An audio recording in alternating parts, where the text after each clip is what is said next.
Hello there, my name is Mwalimu, aka Simon Lines, and welcome to class. Today's lesson is about photography terms, or what you can consider to be photography jargon, or common terms as used by photographers. So the purpose of this particular video is to make you familiar with these terms, whether you are a new photographer or a practicing photographer. Just it can be a beautiful reminder of the basics and the foundations of photography. So I'm going to be sharing a number of terms and their meanings, but even though I'm doing this, let me just clarify this. Number one, no one is going to ask you to define any photography term for them to hire you as a photographer, unless maybe you're being hired to be a photography trainer like I am.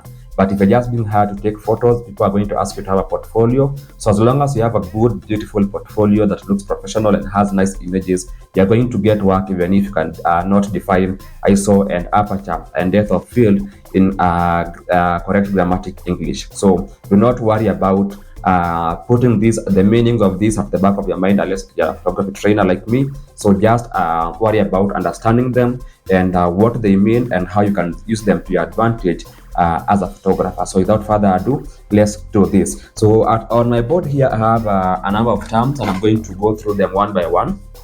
So the first one is ISO. So ISO is the measure of the sensitivity of the camera sensor to light, because for the camera sensor to perceive light, it has to be sensitive. So the measure of how sensitive it is what you call ISO. And the higher the ISO, the more sensitive it is when there's a little light, and the lower the ISO, the less sensitive it is when there's plenty of light. Okay. After that, we have the aperture. So in the lens, we have an opening that lets light get to the camera. So the size of this opening is what you call the aperture, and the bigger it is, the more light goes in. The smaller it is, the less light goes in. That is what we call the aperture. After that, we have the shutter speed. So for the light to get through the lens, then get to the sensor, there are shutter curtains that open and close. So the duration for which they are open is what you call the shutter speed. And the faster they open and close, the shorter it is, and the less light is getting to the camera. And the slower they open and close, the more light is getting into the camera, and the longer the shutter speed. It is a fraction of a second. So when you combine these three aspects, you get the amount of light getting to the sensor. And the amount of light getting to the sensor is what you call an exposure. It can be a correct exposure where the amount of light is just right. Then it can be an underexposure where the amount of light is lower than we need. Then it can be an overexposure where the amount of light is more than we need and the photo looks blown out. So after that, we have a camera, of course. It is the device that we use for taking photos, like this one right here, like the GoPro I'm using to record this particular video, like the camera in your smartphone. So we have them in different formats, sizes, and shapes and prices. But we are going to do another video on types of cameras, so do not worry about that for the moment. So, but the camera is technically the device we use to take photos, like this one. Okay, this is an Nikon D750. So a camera is going, when you go professional, you're going to get a camera is going to become a bit more complex. So instead of the small camera in your phone that is a small part of your phone, this big gadget here is in parts. There is this part here which you call the body. This one has the sensor and all the controls. So when you hear of a camera body, it is minus this one too. So this is what you call a camera body minus the lens. So I've removed the lens, I just have the body. So when you hear you're buying a body only, that means you're buying this without the lens. Okay, this is the camera body. Then on top of the camera body, we attach the lens like this one. They come in various sizes, focal lengths and things like that. So this, for example, this is the Nikon 24 to 120 f4. So that is what we call a lens. And when we attach the lens to the camera, we get the full camera that you can be able to shoot and create images with. After that, we have the focal length. So the focal length is the measure at the point between the point of which light converges in the lens and the sensor. And the longer it is, the smaller our field of view, and the more zoom, the closer we see in the scene. And the shorter it is, the wider our field of view, and the wider we are in the scene. So that is what we call focal length. And the act of moving from one focal length to the other is what we call zooming. So the moment I move from the 24 here and I go to 50, I go to 70, I am zooming in. So when I move from a longer focal length to a shorter one, I am zooming out. So zooming is the aspect of changing your focal length. Okay. Then we have two types of zooms. So when I'm zooming with this particular lens, I'm doing what we call optical zoom, because the zoom is happening physically in elements within the lens. When you zoom on your camera phone, you are doing what you call a digital zoom, because you are zooming on the digital copy of the scene on your phone. You're not zooming into the scene in terms of focal length. So that is the difference between optical and digital zoom. Then you have a speed light. This one light here, it is a light that you attach to the top of your camera right here to get a bit more light and more variability in terms of how you can angle it as compared to the flash that comes with the camera. I'm going to do another whole video of this, actually several of them. So after that, we have the viewfinder. So at the back of the camera, there's this opening that allows you to see the scene in front of the camera. That's what we call a viewfinder.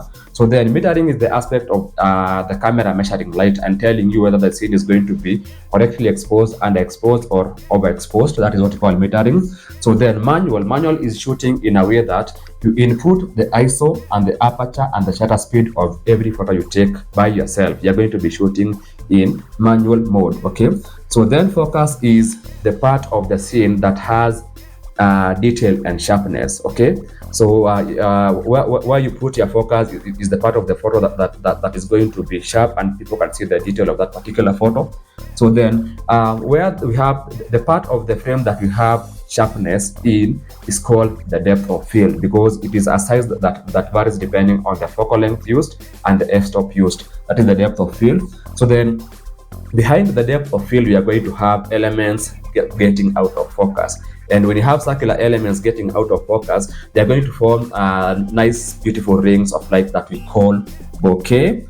And here we have a shutter button that allows us to take photos. So when you press this button down, you take a photo, and you can change how this works, whereby it can take one photo per press, and sometimes it can take several photos per press like that. That's what we call the burst mode. The burst mode affects how the shutter button on your camera is going to work. Does it take one photo per press, or does it take several photos per press?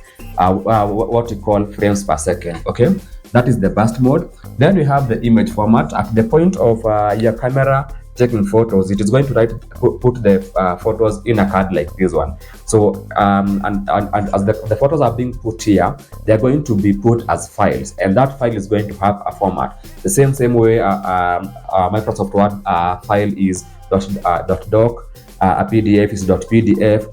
We are going to have files of different formats written by the camera, and it can be a raw file. For example, for Nikon it is .nef, or it can be a JPEG file for any brand. And for example, a raw file for Canon is called a CR. So the difference between the raw file and the JPEG is the raw file it is not compressed. So you go and do the final merging of the photo yourself, and you have more room to make changes as compared to someone who is shooting a JPEG file, because the JPEG file is going to be compressed in camera and is going to be saved as a smaller size with lesser room for adjustments in post-production as compared to a raw file. So that is the image format.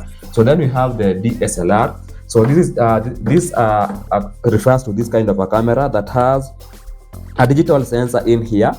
Then it uses a single lens that gets on and off to take photos. So that's what we call a DSLR. And inside they have mirrors that reflect the scene in front of us, so you can see it through the viewfinder. After that, we have the new kinds of cameras that do not have the mirrors, and we call them mirrorless cameras. And I'm going to do another video on this. Do not worry about it. I'm going to do a very detailed video focusing on the differences between DSLR and a mirrorless camera.